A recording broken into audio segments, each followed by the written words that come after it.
Hi everyone, hello universe. By the way, I am Kimberly Y. Manggubat from BSBA major in Financial Management. And I am here along with my group mates to tackle about the case problem that we have. It's about the data breach of Acme Corporation. But before that, let me introduce to you first the background of Acme Corporation. So, ano nga ba yung Acme Corporation?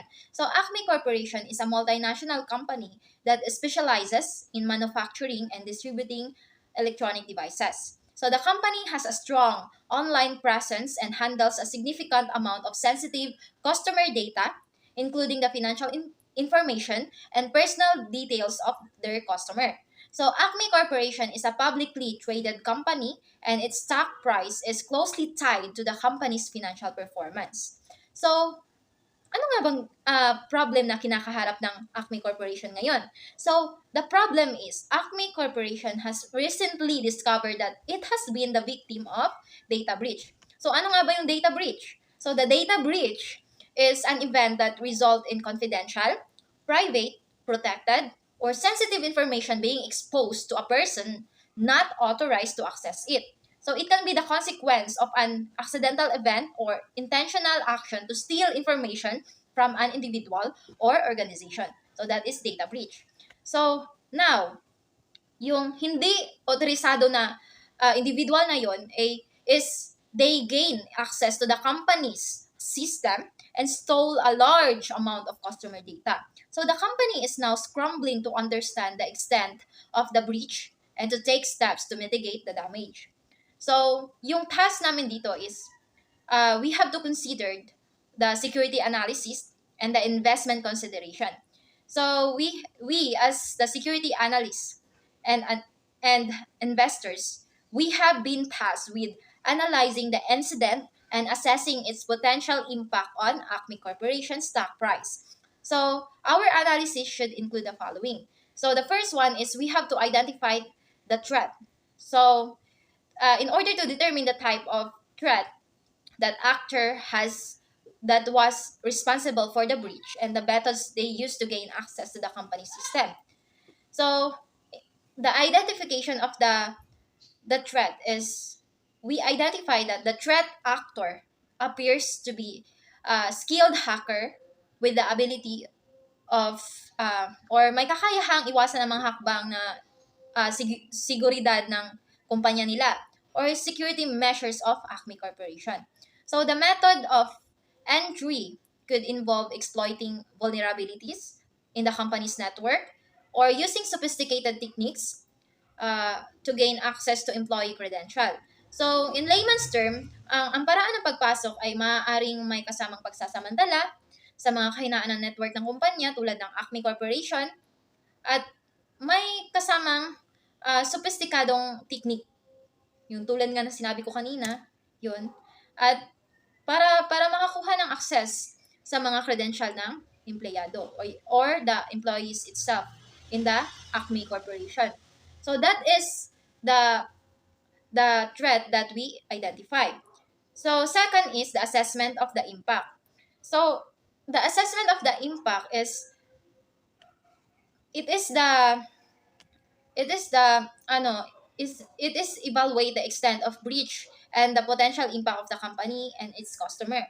So we assess that the impact of Acme Corporation is the breach has resulted or ang paglabag ay nagresulta sa unauthorized access and theft of the significant volume of sensitive customer data. So, and this includes financial information and personal details. Tulad nga ng background kanina or yung problem na kinakaharap ng Acme Corporation. So, they have the customer's details and they secure the customer financial information and their personal details. But this time, the financial information and personal details is posing a severe risk or damage to both the affected individuals and the company's reputation, of course. So, masisira talaga yung kumpanya dito, which is the Acme Corporation because customer nila yun eh. Customer nila yun na and baka mawala yung tiwala ng customer nila if they cannot solve this kind of problem. So that's the identification of the threat that we have and assessment of the impact. Good day. I'm Patrice Desirmancano, and I will be discussing investment considerations in short-term impact. So, financial penalties anticipate potential financial penalties from regulators impacting the company's immediate cash flow. So, regulatory sanctions consider the possibility of regulatory sanctions affecting business operations, potentially leading to disruptions and increased compliance costs. So, reputational damage expect a short-term decline in customer trust, potentially resulting in lost sales and a drop in stock value. So in the short term, in the aftermath of a data breach of Acme Corporation manifests in various phases, notably in financial repercussions and regulatory hurdles. The imposition of immediate financial penalties by regulatory bodies can severely strain the company's financial health, diverting resources that would otherwise be allocated for growth and innovation. This financial burden arises not only from the direct penalties but also potential litigation costs as affected parties may seek legal recourse. Moreover, the regulatory sanctions stemming from a data breach can swiftly escalate, imposing operational disruptions of Acme Corporation. Regulatory bodies may enforce stringent measures requiring the company to implement rapid changes to its data protection and cybersecurity protocols. These changes, while necessary for compliance, can interrupt regular business operations, leading to a temporary decline in productivity. The increased focus on compliance and security measures can also translate into hastened operation costs for Acme Corporation in the short term. The company may need to allocate resources for urgent cybersecurity enhancements, employee training programs, and third-party securities assessments to ensure swift adherence to regulatory requirements. So furthermore, the reputational damage inflicted by the data breach can result in a rapid erosion of customers' trust. In the short term, this can lead to a decline in customer confidence, affecting sales and potentially causing a loss of market share. Customers may become wary of engaging with Acme Corporation, choosing competitors with perceived stronger security measures. So in conclusion, the short-term impacts of a data breach at Acme Corporation extend beyond immediate financial penalties to include regulatory sanctions, operational disruptions, increased compliance costs, and a hit to the company's reputation. The interconnected nature of these consequences emphasizes the urgency for organizations to prioritize robust cybersecurity measures to mitigate the potentially devastating effects of a data breach. So now let's go with the long-term impact. So first we have the customer trust. So customer has a big role in any kind of business entity. It's because it can help to improve or grow their sales and revenue over an extended period. So another one, since the security system is a big or is a strong, important in a business entity, it can also help to acknowledge the need for heightened security measures. Next one is competitive advantage. So it can help us to understand that the breach could diminish the corporation competitive advantage, especially the competitors is investing more in specifically with the cybersecurity. Long-term impact of customer trust is recognized that rebuilding customer trust will be a long-term process impacting sales and revenue over an extended period. Any business that we want to success and last must first turn and keep the trust of these customers.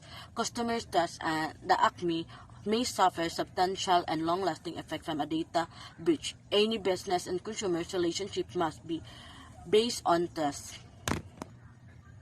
Second, increased security costs. Acknowledge the need for heightened security measures which may strain the company resources and impact profitability in the long run. enhanced security expenditure have the potential to have a complex and wide-ranging long-term effect of Acme Corporation data branch. The following are some possible result impact on finances. Expenses will probability go up for Acme Corporation as a result of rising security costs. Investing in cybersecurity in technologies, recruiting qualified staff, and continuing to maintain a security measure are all a part of this budget allocation. Due to the rising costs of security, the data branch's budget may need to be reevaluated, which could mean taking money away from other department projects. And lastly, competitive advantage is understand the breach could diminish Acme Corporation competitive advantage, especially if competitor invest more in cyber security. Long-term competitive advantage that is sustainable help companies outperform their rivals. I am the one who will be giving a recommendations in regards with the case problem that we have. First, we need to consider the immediate security measure. This is the measure to contain the breach and prevent further unauthorized access. And second one is transparent communication. This is to maintain trust and demonstrate a commitment to resolving the issue. The third one is collaborate with regulators. So this is, to have an impact of potential sanctions or to minimize the impact of potential sanctions. Another one is financial planning. So when we talk about corporation, financial planning is important. So this is to help to setting aside funds for potential penalties and increase security expenditures. Another one is rebuilding customer trust. So it is also developing a long-term strategy to rebuild a customer trust. It may also involve enhanced data protection measures, and privacy policies and customer outage program. And last one is strategic investment in cybersecurity. This is help the companies to have a defense, against future threats.